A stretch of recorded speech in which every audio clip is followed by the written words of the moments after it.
Hey everybody, this is Billy Crash from CrashPalaceProductions.com, and the wonderful Bleeding Critic has been after me for about 3 years to do something, and this is that something, so I hope you enjoy it. This is my horror therapy, and it's true, obviously, and I hope it's a good one. Unlike other people who've been scared to death, I had something happen to me that was otherworldly, but not horrific. But I think it's worthy of exploration because it was quite crazy. Anyway, there is a town known as Morristown, New Jersey, and it's the military capital of the American Revolution. We have Washington's headquarters there and everything else, so a lot of very old homes. And I was renting an apartment in the upper floor of this old Victorian house on Cadena Road, and beautiful white masterful home. It was rotting, unfortunately, but I was on the third floor, and that was where the servants had stayed way back in the day. You know, the whole upstairs downstairs thing. And it was an old Victorian, very funky. It even had a secret passage from the kitchen all the way around to another room in the kitchen. The kitchen was so vast. And of course, I crawled through the whole thing. I found a dead squirrel. I saw a whole bunch of junk, but there was nothing like of substance. But once in a while, I would hear, no lie, because I have, the podcast with Johnny Numb, The Last Knock, but I would hear something like this. Once in a while in the morning, around the same time, I would say, like, I don't know, 8 or 9. And it was very strange. It sounded like somebody actually knocking. And so I was curious, of course, and my girlfriend at the time, she heard it too, which was good. It means I didn't need to go to the asylum. And what happened was, one day we both heard it, and we both like looked. We couldn't see anything, and I went into the whole like ghost hunters routine, and I'm like, okay, I have to debunk this thing. There's got to be like a line outside, something like that.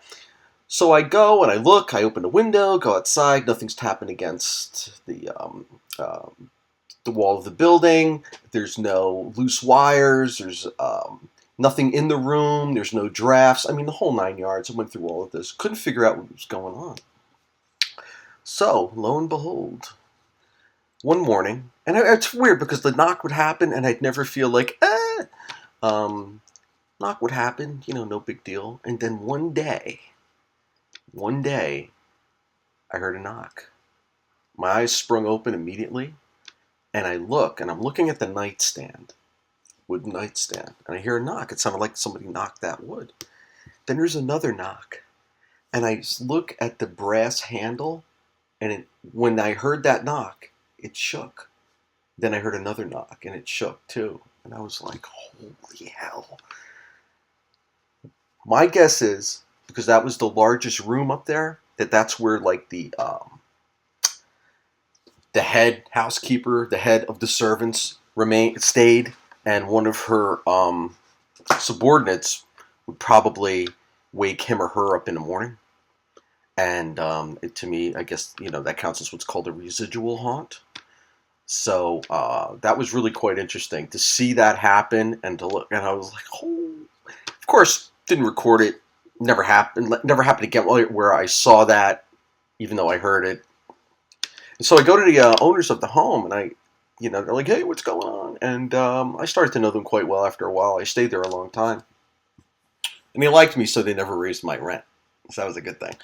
And I told him, I told the homeowner, what was going on. And he said, oh, you mean the captain? I said, what the hell are you talking about?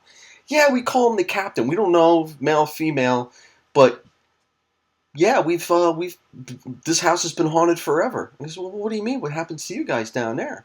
After I told him my story, and he goes, well, we always have Christmas gifts missing. And then suddenly, like a month later, they'll turn up somewhere in the house. And I'm like, oh my God. So they were going through that thing. I don't know what it was. That was a major area for the Revolutionary War. We lived right in the zone where the colonial forces stayed. And a few miles from us was Jockey Hollow, which is where the British forces had stayed. Now, during that winter in Morristown, way back way back when, in the late 1700s, obviously.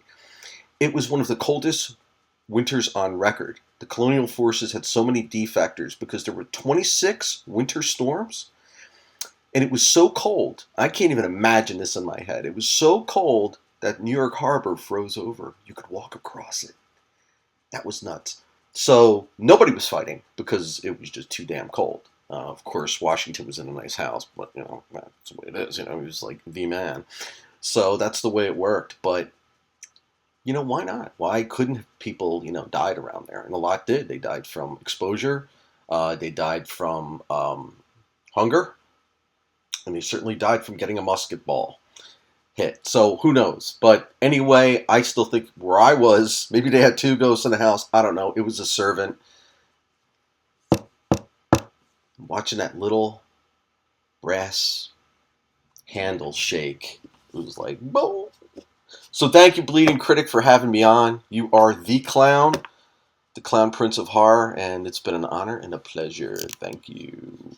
Goodbye, all.